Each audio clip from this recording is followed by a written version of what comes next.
नेपाल में हिंदू मुसलमानों के बीच एक नफरत की आग शुरू हो चुकी है और अब वो आग मुसलमानों की मस्जिदें और मुसलमानों की कुरानों तक पहुंच चुकी है। जी हां दोस्तों, नेपाल का एक इलाका है जिसका नाम सिराहा है।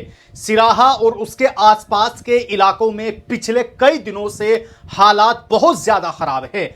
वहां लोग आपस में लड़ रहे हैं और ये कोई आम लड़ाई नहीं है, बल्कि वहां मजहबी फसादात यानी दंगे शुरू हो चुके हैं।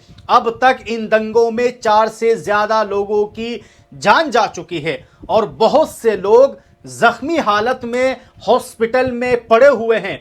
खबरें यह भी आ रही है कि कुछ हिंदू तंजीमों से जुड़े लोग वहां की मस्जिदों पर हमला कर रहे हैं और सिर्फ यही नहीं, बल्कि यह भी इल्जाम लगाया जा रहा है कि उन्होंने कुरान पाक के नुस्खों को भी जला दिया है।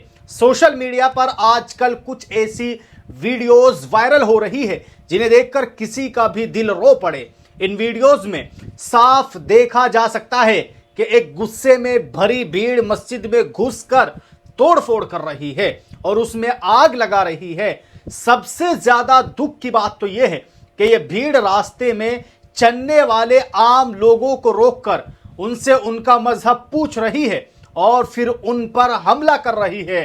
कई वीडियोस में तो गरीब मुसलमानों के घरों में भी आग लगाते हुए देखा गया है। जरा सोचिए, इस गरीब इंसान पर क्या बीत रही होगी जिसका कच्चा पक्का घर और जिंदगी भर की जमा पूंजी उसमें आग में जलकर राख हो गई हो।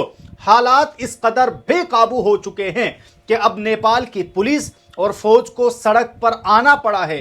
पुलिस और फौज के जवान लगातार सड़कों पर फ्लैग मार्च कर रहे हैं, यानी गश्त कर रहे हैं, ताकि लोगों में थोड़ा एहसास तहफ्फुज पैदा हो सके और दंगा कराने वाले डर सके। लेकिन दंगाई इतने बेखौफ हो चुके हैं कि वो सिक्योरिटी फोर्सेस और पुलिस पे भी भिड़ रहे हैं। नेपाल के वजीर आजम ने भी सामने आकर वहां की आवाम और सियासी लीडरों से हाथ जोड़कर अपील की है कि खुदा सब मिलकर एक साथ रहे और इस नफरत और बदअमनी को खत्म कीजिए। लेकिन अफसोस की बात यह है कि इन सब कोशिशों के बावजूद तशद्दुद अभी पूरी तरह रुका नहीं है।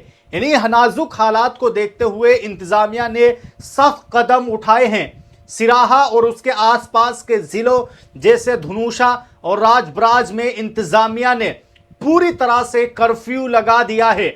सिराहा के बड़े अफसर चीफ डिस्ट्रिक्ट ऑफिसर सुरेंद्र अफसर ने यह मिलकर फैसला लिया है कि 30 जुलाई 2026 को शाम 4 बजे से ही सिराहा में कर्फ्यू नाफिज कर दिया गया था। कर्फ्यू का मतलब तो आप सब जानते ही होंगे, यानी अब किसी को भी घर से बाहर निकलने या जलसा वगैरह करने या जुलूस निकालने की इजाजत नहीं होती है, ताकि शहर का अमन दोबारा बहाल किया जा सके। इसका सबसे असर नेपाल के अंदर ही नहीं, बल्कि हिंदुस्तान और नेपाल के बॉर्डर पर भी पड़ रहा है। नेपाल पुलिस की सबसे बड़े अफसर आईजीपी ने बताया है कि कुछ लोग इंडियन बॉर्डर से नेपाल में दाखिल होने की कोशिश कर रहे हैं, जिसकी वजह से सरहद पर सिक्योरिटी फोर्सेस को बहुत ज्यादा अलर्ट कर दिया गया है। और हां, इन दंगों की वजह से भारत और नेपाल के बीच चलने वाली ट्रेनें सर्विस को भी फिलहाल के लिए रोक दिया गया है। दोस्तों, यह हालात वाकई बहुत फिक्र वाली बात है। हम सबको यह समझना चाहिए कि नफरत, दंगे फसाद और किसी गरीब का घर जलाने से कभी किसी का भला नहीं होता। किसी की इबादत गाह को नुकसान पहुंचाना किसी भी माशरे के लिए ठीक नहीं है। हम सब यही उम्मीद और दुआ करते हैं कि नेपाल में जल्द अज जल्द अमन और भाईचारा वापस आए और वहां के लोग फिर से अपनी पुरसुकून जिंदगी की तरफ लौट सके। और हम इसकी भी मजम्मत करते हैं कि जिस तरह मुसलमानों की मस्जिदों को, मुसलमानों की कुरान करीम को जलाया जा रहा है, यकीनन ये बहुत ही ज़्यादा काबिल मजम्मत है। अब आइए अगली खबर के ताल्लुक से बात कर लेते हैं। खबर यह है कि मुल्क के कई शहरों में कुछ खास कम्युनिटीज़, खास तौर पर मुसलमानों को किराए पर घर या दुकान लेने में बहुत परेशानी का सामना करना पड़ता है। कहीं ना कहीं हमारे माशरे में एक ऐसी नफरत फैलती जा रही है जिसकी वजह से लोग एक दूसरे को सिर्फ उनके मजहब की वजह से दूर कर रहे हैं। और अब हैदराबाद, जो कि अपनी तहजीब और मिलजुल कर रहने के लिए पूरी दुनिया में जाना जाता है, वहां से एक ऐसा वीडियो वायरल हुआ है जिसने सबको हैरान करके रख दिया है। हुआ कुछ यूं कि 30 जुलाई की देर रात सोशल मीडिया पर एक वीडियो तेजी से वायरल होने लगी। ये वीडियो हैदराबाद के एक अपार्टमेंट कॉम्प्लेक्स की बताई जा रही है। इस वीडियो में एक खातून जो खुद को एक सरकारी मुलाजिम यानी गवर्नमेंट एम्प्लॉय बता रही है, उन पर यह इल्जाम लगाया गया है कि उन्होंने एक मुसलमान फैमिली के साथ बहुत बुरा सलूक किया है। खबरों के मुताबिक वीडियो में यह बात कही गई है कि यहां मुसलमानों के लिए कोई जगह नहीं है और ये किसी सोसाइटी में मुसलमानों को फ्लैट नहीं बेचे जाएंगे। वीडियो में भी आप साफ देख सकते हैं कि एक शख्स जिसका नाम नदीम बताया जा रहा है, वो इस खातून से बहस कर रहे हैं। नदीम बहुत ही मायूस लेकिन गुस्से में इस खातून से एक सीधा सवाल करते हैं कि अगर ऐसी बात है तो आप लोग सोसाइटी के बाहर एक बोर्ड क्यों नहीं लगवा देते कि यहां मुसलमानों का आना मना है, यहां मुसलमान नहीं आ सकते हैं।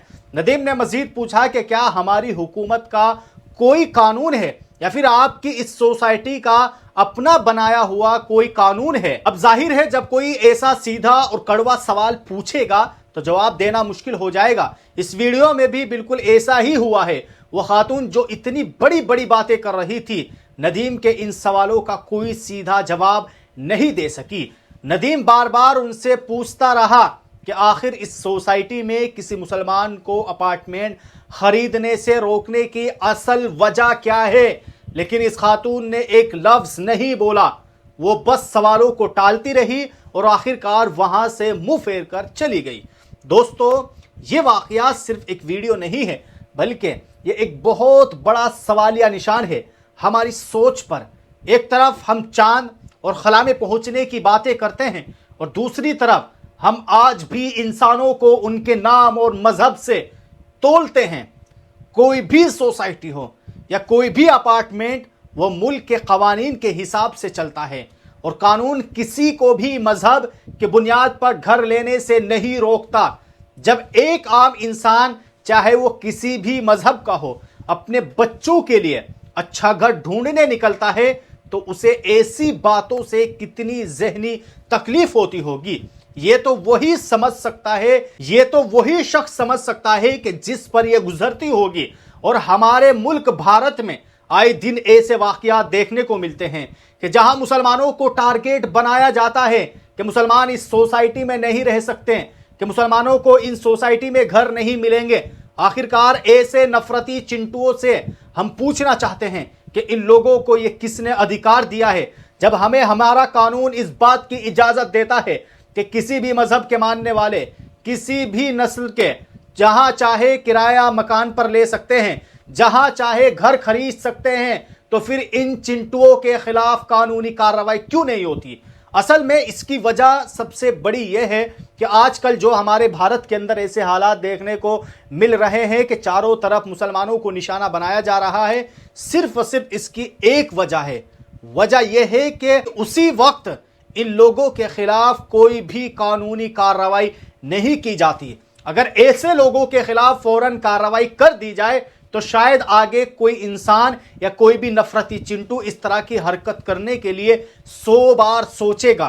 लेकिन सवाल आज हुकूमत, आज की इंतजामिया पर भी खड़ा होता है कि आखिरकार ऐसे लोगों को गिरफ्तार क्यों नहीं किया जाता। इन तमाम चीजों से हमारे मुल्क भारत के हालात को बदनाम किया जाता है। बाहर की दुनिया जब इन चीजों को देखती है, इन तमाम चीजों पर नजर डालती है कि भारत में मुसलमान तबके को इस तरह निशाना बनाया जाता है, तो सोचिए हमारे मुल्क भारत के ताल्लुक से वो लोग क्या क्या राय कायम करते होंगे। इसलिए अगर हम इस मुल्क के खैरखा हैं, इस मुल्क को अपना समझते हैं, तो हमें सबसे पहले इस मुल्क में ये जो नफरत फैल रही है, इस सब को एक साथ मिलकर खत्म करनी होगी और तभी हम पूरी दुनिया में विश्व गुरु बन सकते हैं। इसके बगैर कोई ताकत आपको विश्व गुरु नहीं बना सकती कि जब तक हम लोगों के बीच भाईचारा, हम लोगों के बीच मोहब्बत एकता नहीं होगी, उस वक्त तक हमारा भारत विश्व गुरु नहीं बन सकता है। तो बहरहाल दोस्तों, आप सब लोगों ने इस वीडियो के अंदर कुछ ये वायरल खबरें देखी, जिसमें से आप सब लोगों ने देखा कि किस तरह नेपाल में इस वक्त हिंदू मुसलमानों के नाम पर एक हिंसा फैली हुई है और जिसमें मुसलमानों की मस्जिदें, मुसलमानों की कुरानों को निशाना बनाया जा रहा है। आप सब लोग इस खबर के ताल्लुक से अपनी क्या राय रखते हैं, आप लोग हमें कमेंट बॉक्स में ज़रूर बताएं।